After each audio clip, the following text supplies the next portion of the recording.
എല്ലാവർക്കും നിമിഷസ് കിച്ചണിലേക്ക് സ്വാഗതം. ഇന്ന് ഞാൻ തയ്യാറാക്കുന്നത് സംഭാരാണ്, അതായത് മോരും വെള്ളം. ഇപ്പൊ ചൂടുള്ള സമയമല്ലേ, അപ്പൊ ചൂടിനെയൊക്കെ പ്രതിരോധിക്കാൻ പറ്റിയ നല്ലൊരു ഡ്രിങ്ക് തന്നെയാണ് അത്. അപ്പൊ ചൂടുള്ള സമയത്ത് കുടിക്കാൻ പറ്റിയ ഡ്രിങ്ക്സിന്റെ വീഡിയോസ് ഒക്കെ ഇടാൻ പറഞ്ഞിട്ട് ഒരുപാട് പേര് പറയുന്നുണ്ട്. അപ്പൊ ഇത് നല്ലൊരു ഡ്രിങ്ക് തന്നെയാണെന്ന് എനിക്ക് തോന്നണത്. നാടൻ രീതിയിലാണ് ഇത് ഞാൻ തയ്യാറാക്കണത്. അപ്പൊ നമുക്ക് റെസിപ്പിയിലേക്ക് കിടക്കാം. അപ്പോൾ നമുക്ക് സംഭാരം തയ്യാറാക്കാൻ തുടങ്ങാം. അതിന് വേണ്ടിയിട്ട് ഞാനിവിടെ 1.5 കപ്പ് തൈര് എടുത്തിട്ടുണ്ട്. ഇപ്പം ഈ തൈരിന് അങ്ങനെ അളവൊന്നും പറയാൻ പറ്റില്ല, കാരണം നമ്മുടെ കയ്യിലുള്ള തൈരിൻ്റെ പുളിക്കും അതുപോലെ തന്നെ തിക്നെസ്സിനും അനുസരിച്ചാണ് നമ്മളിതിലേക്ക് വെള്ളം ചേർത്ത് കൊടുക്കേണ്ടത്. ഇത് അത്യാവശ്യം നല്ല പുളിയുള്ള തൈര് തന്നെയാണ്. സംഭാരം തയ്യാറാക്കാൻ വേണ്ടിയിട്ട് നമ്മൾ തൈര് എടുക്കുമ്പോൾ പുളിയുള്ള തൈര് തന്നെ ഉപയോഗിക്കുക, അപ്പോഴായിരിക്കും ടേസ്റ്റ് ഉണ്ടാവുക. ഇനി ഇത് നമുക്കൊരു മിക്സിയുടെ ജാറിലേക്ക് ഒഴിച്ചു കൊടുക്കാം. വലിയ ജാർ എടുക്കുക ഇതിന് വേണ്ടിയിട്ട് എടുക്കുമ്പോൾ.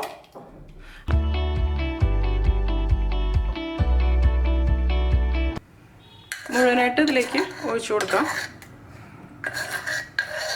ഇനി നമുക്കിതൊന്ന് അടയ്ക്കുക. അതിന് ശേഷം മിക്സിയിൽ നന്നായിട്ട് അടിച്ചെടുക്കുക. ഞാനിത് അടിച്ചെടുത്ത് കൊണ്ടുവരാം. ഇപ്പം ഞാൻ ഈ തൈര് നന്നായിട്ട് മിക്സിയിൽ അടിച്ചെടുത്ത് കൊണ്ടുവന്നിട്ടുണ്ട്. ഇനി ഇത് നമുക്ക് മൺപാത്രത്തിലേക്ക് ഒഴിച്ചു കൊടുക്കാം. ഇതിലേക്ക് നമുക്ക് ആവശ്യത്തിന് വെള്ളം കൂടി ചേർത്ത് കൊടുക്കാം, നമ്മൾ ഉപയോഗിച്ച് തൈരിൻ്റെ പുളിക്കനുസരിച്ച്. നന്നായിട്ട് മിക്സ് ചെയ്ത് കൊടുക്കാം. ഇപ്പോൾ സംഭാരം എന്ന് പറയുമ്പോൾ കുറച്ച് ലൂസായിട്ട് തന്നെയായിരിക്കും, ഒരുപാട് തിക്കായിട്ടായിരിക്കില്ല. ഞാനിതിലേക്ക് കുറച്ചും കൂടി വെള്ളം ഒഴിച്ച് കൊടുക്കുകയാണ്.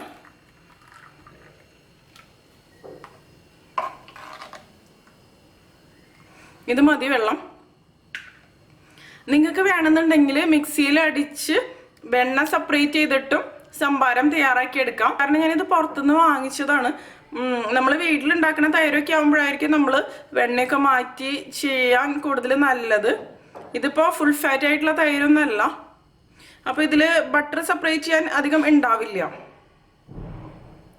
ഇപ്പം നിങ്ങൾക്ക് ബട്ടർ സെപ്പറേറ്റ് ചെയ്യണമെന്നുണ്ടെങ്കിൽ ഇതിലേക്ക് നല്ല തണുത്ത വെള്ളം ഒഴിക്കുക. നമ്മൾ മിക്സിയിൽ തൈര് ഒഴിച്ച് കൊടുക്കില്ല, ആ സമയത്ത് ഇതിലേക്ക് നല്ല തണുത്ത വെള്ളം ഒഴിക്കുക. അല്ലാന്നുണ്ടെങ്കിൽ കുറച്ച് ഐസ് ക്യൂബ്സ് ആയാലും മതി, ഇട്ട് കൊടുക്കുക. അതുപോലെ നമ്മൾ എടുക്കുന്ന തൈരിനും നല്ല തണുപ്പുണ്ടായിരിക്കണം.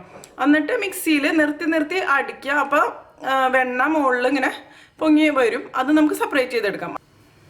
ഞാനിപ്പോൾ അല്ലാതെ തന്നെയാണ് ഇത് ചെയ്യണത്. ഇനി ഇതിന് വേണ്ടിയിട്ട് ഞാൻ എടുത്തിരിക്കുന്നത് ഇവിടെ ഒരു 6 ചെറിയുള്ളി, പിന്നെ ഇതുപോലെ 2 കഷ്ണം ഇഞ്ചി, പിന്നെ 2 പച്ചമുളക് നമ്മുടെ എരിവിനനുസരിച്ച് ചേർത്ത് കൊടുക്കുക. നല്ല നാടൻ മുളകൊക്കെ ആയിരിക്കും ഇതിന് കൂടുതൽ നല്ലത്. കാന്താരി മുളകൊക്കെ നല്ലതായിരിക്കും. എൻ്റെ കയ്യിൽ ഇപ്പോൾ കാന്താരി മുളക് ഇല്ല.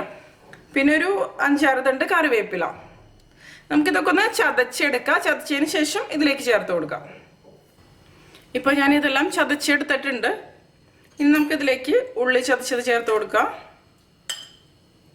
ഇഞ്ചി ചതച്ചത്,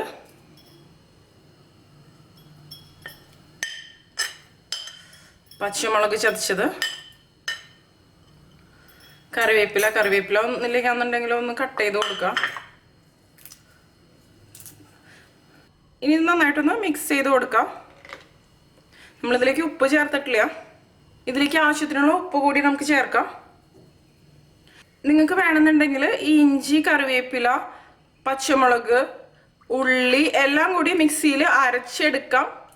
എന്നിട്ട് മോര് ചേർത്തതിന് ശേഷം അരിച്ചു എടുക്കാം.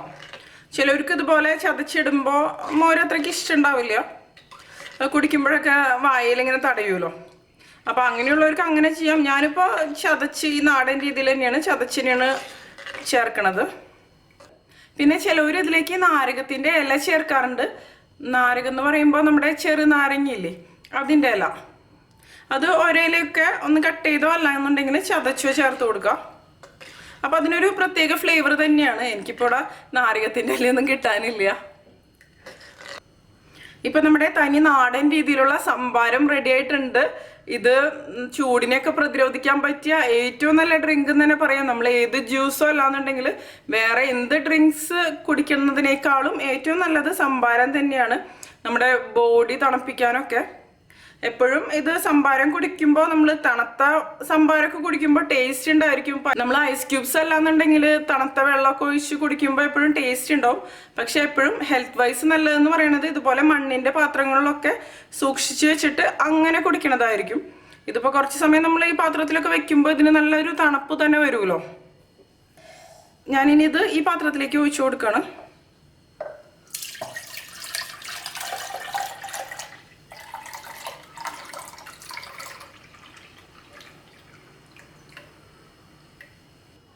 ഇപ്പോൾ കണ്ടില്ലേ, നമ്മുടെ ടേസ്റ്റി ആയിട്ടുള്ള നാടൻ രീതിയിലുള്ള സംഭാരം റെഡി ആയിട്ടുണ്ട്. അപ്പോൾ എല്ലാവരും ട്രൈ ചെയ്ത് നോക്കിയിട്ട് നിങ്ങളുടെ എക്സ്പീരിയൻസ് ഷെയർ ചെയ്തോളൂ കേട്ടോ. നിങ്ങൾക്ക് എൻ്റെ വീഡിയോ ഇഷ്ടമാവുകയാണെങ്കിൽ നിമിഷാസ് കിച്ചൺ സബ്സ്ക്രൈബ് ചെയ്തോളൂ കേട്ടോ. പിന്നെ ലൈക്ക് ചെയ്യുക, അതോടൊപ്പം നിങ്ങളുടെ ഫ്രണ്ട്സിനും ഫാമിലിക്കൊക്കെ ഒന്ന് ഷെയർ ചെയ്ത് കൊടുക്കുകയും ചെയ്യുക. അതുകൂടാതെ നിങ്ങളുടെ അഭിപ്രായങ്ങൾ കമൻറ്റ് ചെയ്തോളൂ കേട്ടോ. അപ്പോൾ മറ്റൊരു അടിപൊളി റെസിപ്പി ആയിട്ട് നമുക്ക് വീണ്ടും കാണാം.